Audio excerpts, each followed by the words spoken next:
pessoal, sejam muito bem-vindos a mais um episódio do VeraCast. Esse é o mês do Novembro Azul, uma campanha fundamental para conscientizar a sociedade sobre o cuidado com a saúde do homem, especialmente na prevenção do câncer de próstata. E para abordar esse tema tão importante, eu recebo aqui hoje Sandro Faria, urologista. Bem-vindo ao VeraCast. Olá, Marcelo. Obrigado pelo convite. Também comigo, André Sassi, oncologista clínico. Prazer em revê-lo. O prazer é meu, Marcela. A gente tá aqui, a gente fala sempre de câncer de próstata em números, em exames e dicas.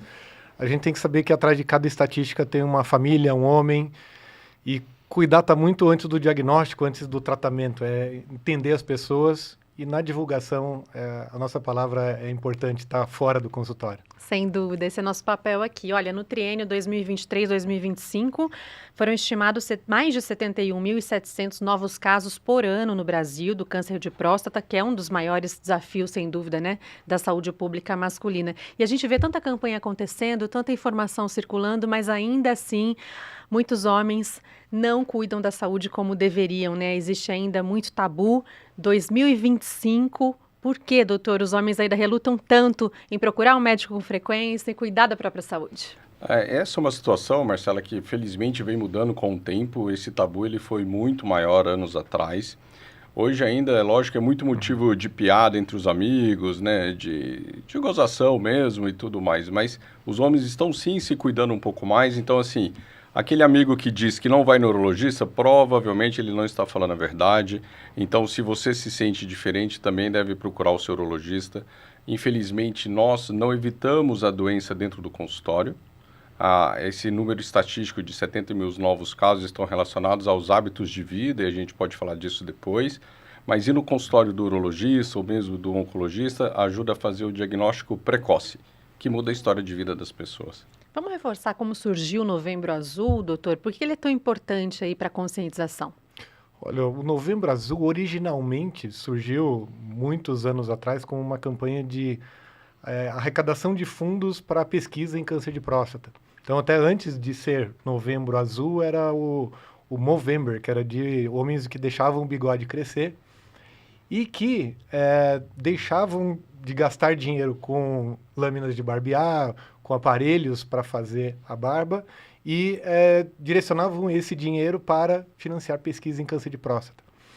Essa campanha surgiu na Austrália, depois virou, em vez dos bigodes, virou uma cor azul e acabou sendo um mês que se solidificou como um mês importante para conscientização dos homens, das famílias, de que é importante fazer o diagnóstico e é importante saber sobre a doença e sobre o tratamento, sobre o que muda na vida do homem com o diagnóstico e assim facilitar com que o diagnóstico precoce seja feito e mais consciência sobre os tratamentos até da doença avançada cheguem às pessoas de fato. Doutor Sandro estava falando do diagnóstico precoce como uma chave realmente, né, desse momento. Em alguns casos, a chance de cura aumenta em 90%, chega a 90%? É isso mesmo, Marcela. Quando a gente olhava o câncer de próstata e, por exemplo, outros tumores como o de pâncreas há 30, 40 anos atrás, a taxa de mortalidade deles era muito parecida entre eles. Uhum. Hoje, com a precocidade do diagnóstico do câncer de próstata e com as novas tecnologias, os novos medicamentos, nós mudamos a história de vida do paciente prostático e hoje a taxa de mortalidade no câncer de próstata é muito baixa. Mas para ela ser baixa, esse paciente tem que ter a felicidade de fazer o diagnóstico no momento certo. Por isso, essa campanha de conscientização, onde todo homem acima dos seus 50 anos, se tiver história familiar antes disso, procurar essa avaliação pelo menos anual de rotina. E quais são os sinais de alerta para ele também procurar um médico, além da rotina? Infelizmente, o câncer de próstata curável não tem sintomas. Então, o homem não pode usar o critério de ter algum sintoma para imaginar se deve ou não se prevenir do câncer de próstata. Câncer sem sintomas tem muito potencial de cura. Os tumores, de forma geral, sintomáticos, as chances de cura caem drasticamente. E a realização dos exames, então, rotineiros, ela deve acontecer a partir de qual idade? Isso varia um pouco de país para país, porque tem um pouco a ver com carga genética, então os números são um pouco variados. Aqui no Brasil a gente usa muito de rotina 2 números. Se você tem uma história familiar muito forte de câncer de próstata, câncer de mama, câncer de ovário ou até câncer de pâncreas, você deve fazer uma avaliação antes dos 50 anos. Se você não tem essa história familiar de risco importante, você poderia fazer a partir dos 50 anos. Que exames são esses, doutor, que o homem pode fazer? O mais importante é o exame de sangue, que é o PSA, é uma proteína específica da próstata e que pode aumentar em casos benignos também e até infecções prostáticas, mas é um marcador importante do câncer de próstata em si. E também o exame físico, que é o toque retal. A combinação dos dois exames dá uma acurácia muito grande, uma precisão bastante grande para a suspeita do câncer de próstata.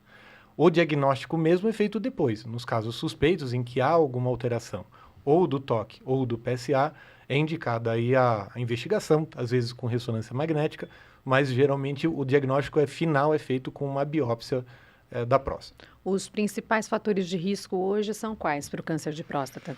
O principal é o envelhecimento. Então, muitas vezes não dá para a gente evitar esse fator de risco. Mas existem alguns comportamentais. O mais importante é sedentarismo, obesidade, e por isso a gente fala muito em estilo de vida. O estilo de vida saudável, alimentação adequada, atividade física regular e orientada, ela diminui consideravelmente a incidência do câncer de próstata em si.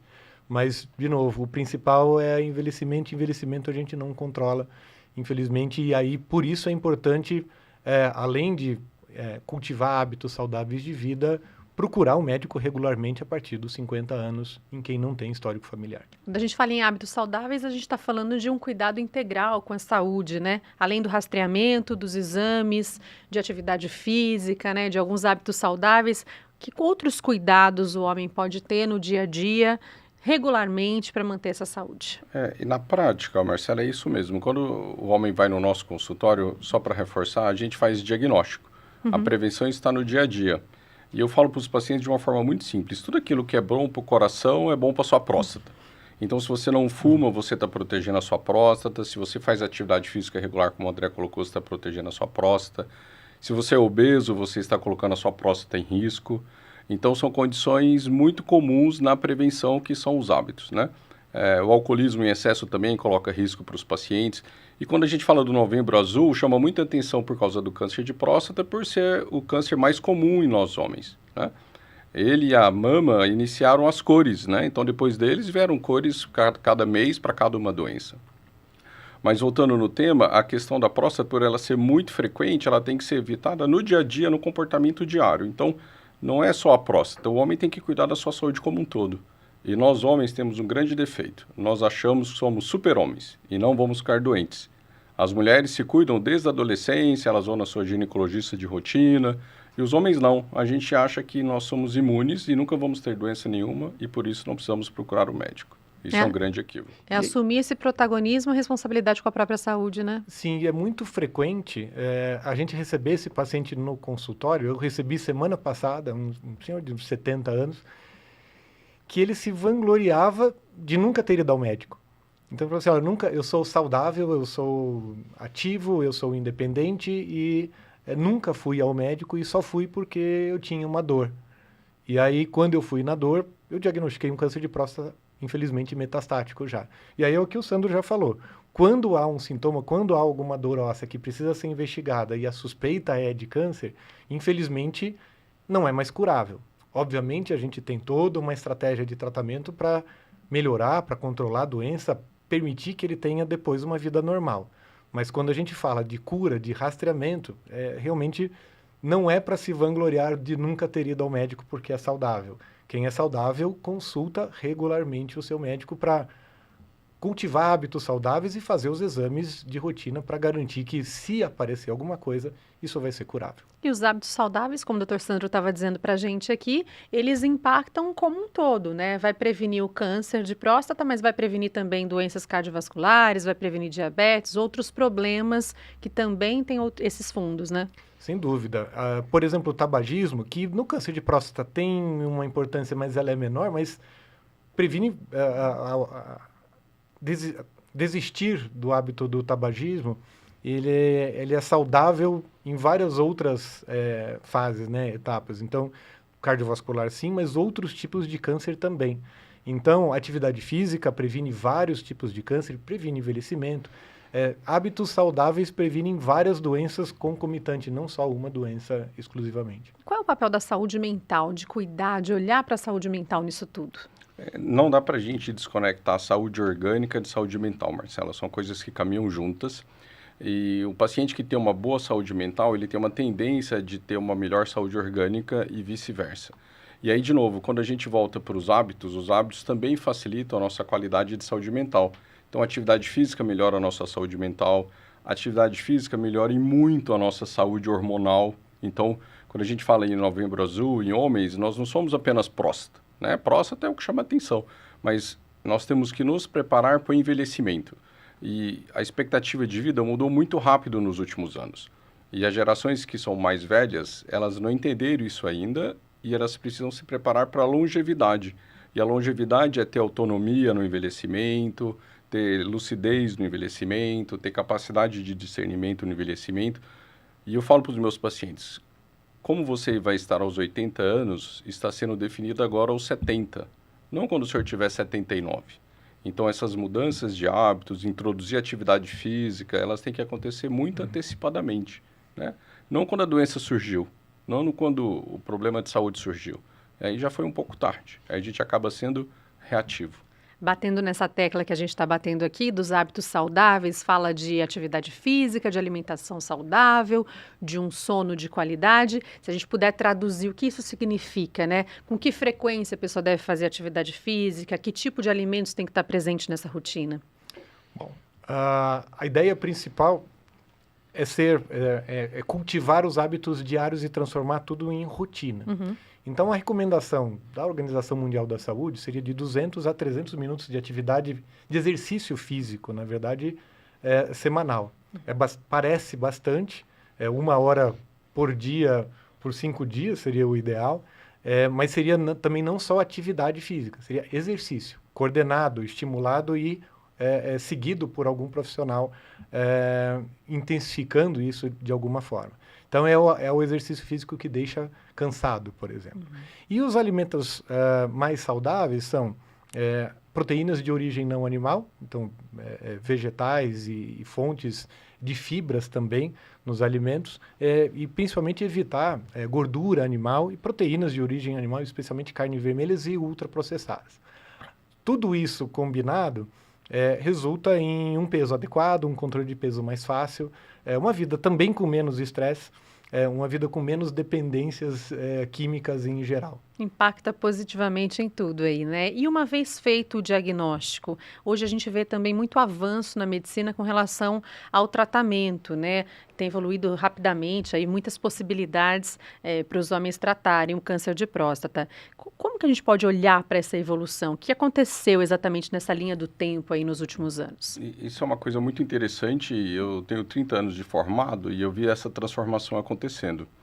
Na década de 90, Marcela, quando a gente tinha diagnóstico de câncer de próstata, era um diagnóstico sombrio, porque nós não tínhamos muito o que oferecer para os pacientes. Eram doenças muito graves, muito avançadas. Como uma sentença. Era uma sentença de morte. Próstata, mama. O PSA é da década de 90. A biópsia de próstata guiada pelo ultrassom é de 1989, a primeira. Então, não é tanto tempo assim.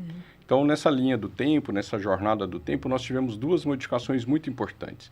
A primeira e mais importante, que é mais impactante na minha opinião, é o momento do diagnóstico.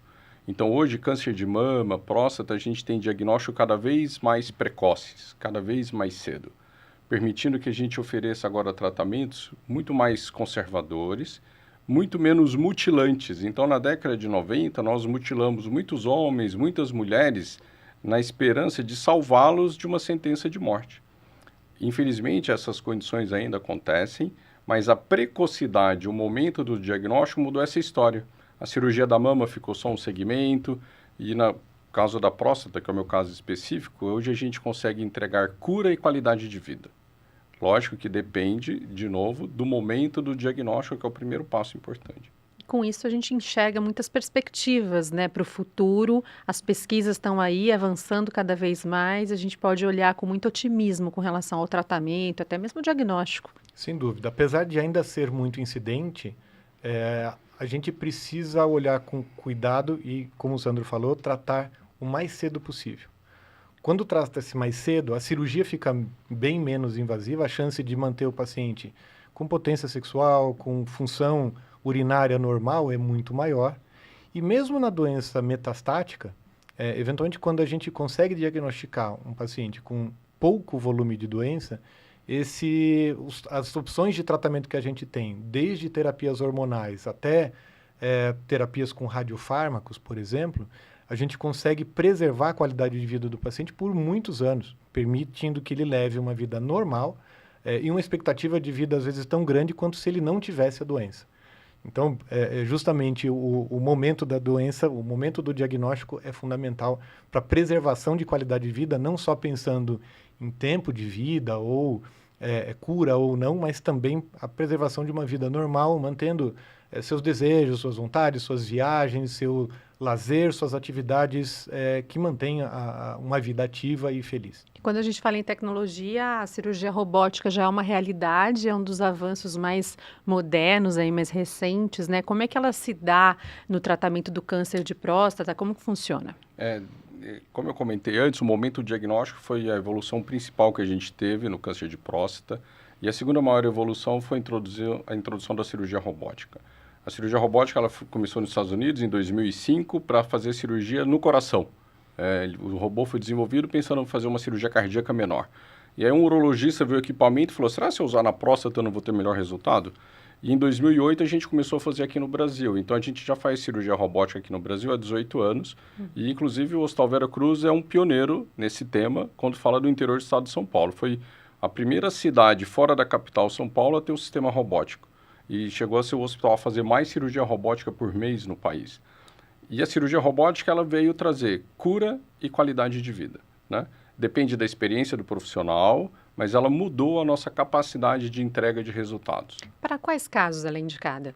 A gente usa cirurgia robótica em várias especialidades e várias patologias diferentes. Pode usar na ginecologia, pode usar no aparelho digestivo, mas a cirurgia mais realizada no mundo com o sistema robótico é a cirurgia de câncer de próstata. Mas pode ser usado também no câncer de bexiga, pode ser usado também no câncer de rim, pode ser usado também em cirurgias reconstrutivas. Então, cada vez mais o sistema robótico tem ampliado a sua utilização. Mas a principal cirurgia feita no mundo é cirurgia de câncer de próstata. E no caso do câncer de próstata, ela pode ser utilizada nesse câncer mais avançado, no início, independentemente? O sistema pode ser usado em todos os momentos que o paciente tem indicação cirúrgica, né? Então, se ele tem benefício cirúrgico, o sistema robótico pode ser utilizado. Numa doença mais avançada, ele vai ter muito mais um objetivo oncológico. Numa doença inicial, ele consegue ter um objetivo muito mais funcional. Mas a cirurgia robótica ela não muda a indicação da cirurgia. A indicação da cirurgia é pela condição de saúde do paciente e pela doença. O robô é um sistema, né? Inclusive, tem uma informação muito relevante. O CONITEC, que é um conselho do SUS, introduziu cirurgia robótica para câncer de próstata no SUS, no Brasil, há 30 dias. Olha. Então, isso vai modificar o acesso dos pacientes ao sistema. Provavelmente, ele também deve entrar no rol da ANS e passar a ser necessário cobertura pelas operadoras nas próximas semanas. Isso é um divisor de águas para os pacientes do Brasil. Isso é um avanço tremendo na recuperação, no acompanhamento também. Tem muito benefício para o paciente? Sim, especialmente pensando em qualidade de vida, e isso ajuda muito na questão do medo. Todo paciente que faz diagnóstico de câncer, primeiro tem um impacto direto na sua vida, fica com medo, para de viver durante algumas semanas até metabolizar o seu diagnóstico, entender o que é, até conversar com médicos que consigam explicar para ele o que é e quais os próximos passos a serem tomados. E a cirurgia robótica, ela diminui esse impacto negativo numa expectativa de qualidade de vida futura. Então, nas expectativas funcionais, em geral, do paciente, ela melhora muito. E o acesso é uma questão que a gente tem trabalhado muito. A sustentabilidade do sistema de saúde, seja público, seja privado, seja no sistema de saúde suplementar, isso é muito visto. E a incorporação de terapias novas, que apesar de serem mais caras, preservam mais vida, preservam mais funcionalidade e dão mais acesso a qualidade de vida futura, no final das contas, vale a pena e, do ponto de vista até econômico e funcional, faz todo sentido. Uma discussão que está tendo recentemente também de acesso a novas tecnologias é em relação ao PET-CT com PSMA, que também É uma tecnologia para estadiamento da doença, para saber se a doença está localizada ou se apresenta metástases em alguns outros pontos do corpo. Como funciona um exame? É um exame e que ainda também não é coberto nem por planos de saúde, nem no SUS, mas está em discussões muito intensas, tanto em Conitec quanto na ANS, para essa cobertura. Também a gente espera, em breve, incorporação dessas tecnologias que atinjam todos os pacientes. No avanço do diagnóstico, por exemplo, das possibilidades de diagnóstico, as biópsias também mudaram, né? Avançaram. Sim, sim. O câncer de próstata, como eu comentei, a primeira biópsia guiada por ultrassom foi de 89. E a forma de fazer biópsia, ela sempre foi de uma coleta que a gente chama de transretal, que aumenta um pouco o risco de infecção. E, recentemente, foi desenvolvida uma coleta perineal, onde a agulha, em vez de entrar pelo reto, ela entra pela pele. Então, ela muda o ângulo de abordagem da próstata. E os trabalhos têm mostrado que isso aumenta ainda mais a sensibilidade da biópsia. Essa é uma outra tecnologia que também é disponível no Hospital Veracruz.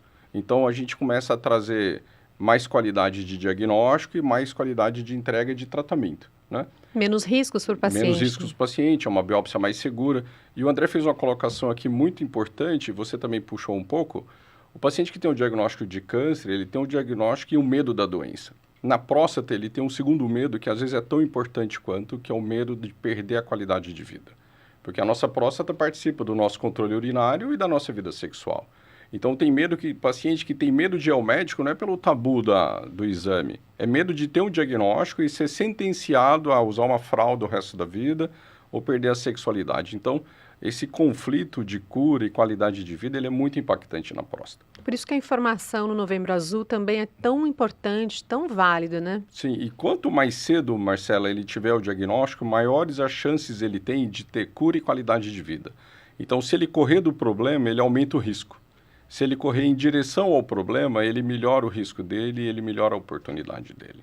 Vamos fechar com uma mensagem aqui para os homens, doutor? Sem dúvida.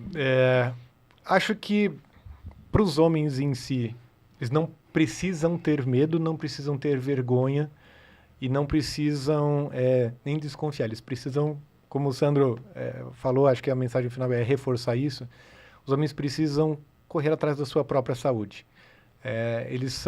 Geralmente os homens são a sustentação da família, são responsáveis por cuidar dos filhos, às vezes tem essa ainda cultura machista que a gente tem de cuidar da esposa, de cuidar de todos.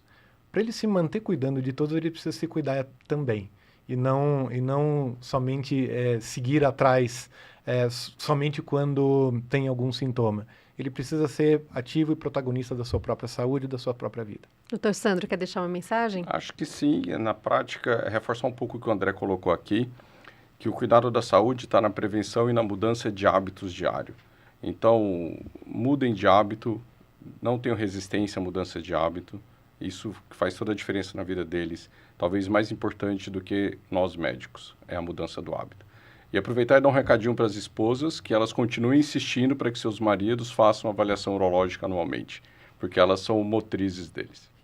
Agradeço imensamente a participação dos dois aqui, trazendo tanta informação, tanta conscientização nesse Novembro Azul. Doutor, muito obrigada, doutor André. Eu que agradeço. Um abraço a todos. Obrigada, Obrigado, doutor Sandro. Marcelo. Foi um prazer recebê-los, viu? E se você gostou do episódio, eu convido a curtir, comentar e compartilhar com todos os homens que você conhece. Esse é o VeraCast, podcast do Veracruz, que toda semana leva para você conteúdo sobre cuidado, saúde e bem-estar. Te espero na próxima terça, às 8 da noite. Até lá!